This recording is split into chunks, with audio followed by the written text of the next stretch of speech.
ओ मागे या दादा या मागे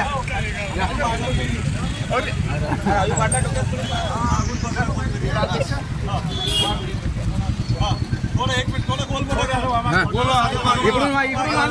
बाबा इकडून मारा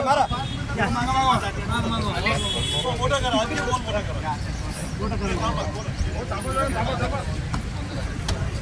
या सरकारचं करायचं काय खाली मुंडका वर पाय सरकारचं करायचं काय खाली मुंडका वर पाय भारतीय राष्ट्रीय काँग्रेस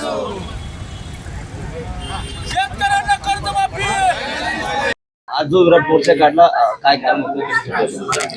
युती सरकार महाराष्ट्रामध्ये सत्तेवर आलेलं आहे। या युती सरकारने निवडणुकीच्या दरम्यान आश्वासन दिलं होतं की त्यांचं सरकार सत्तेवर आल्यानंतर ते शेतकऱ्यांचा 7/12 कोरा करतील, संपूर्ण कर्जमाफी करतील।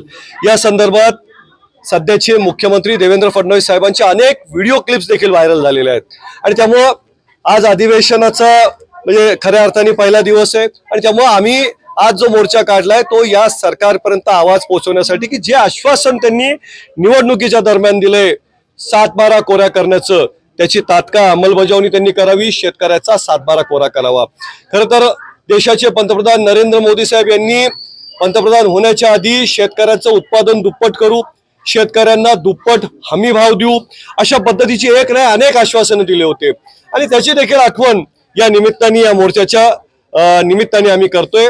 महाराष्ट्राचे सध्या प्रदेश काँग्रेसचे अध्यक्ष हर्षवर्धन दादा सपकाळ यांनी संपूर्ण महाराष्ट्रभरामध्ये जिल्हा काँग्रेस कमिट्यांना या पद्धतीचं आंदोलन करण्याचे सूचना दिलेली होती आणि त्या सूचनेनुसार आज बुलढाणा जिल्हा काँग्रेस कमिटीने हा प्रचंड असा मोर्चा जिल्हाधिकारी कार्यालयावर काढलाय।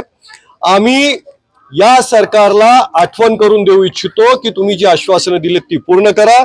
शेतकरी आत्महत्या करतायत, मोठ्या प्रमाणात आत्महत्या करतायत आणि त्यामुळं त्यांची संपूर्ण कर्जमाफी झालीच पाहिजे।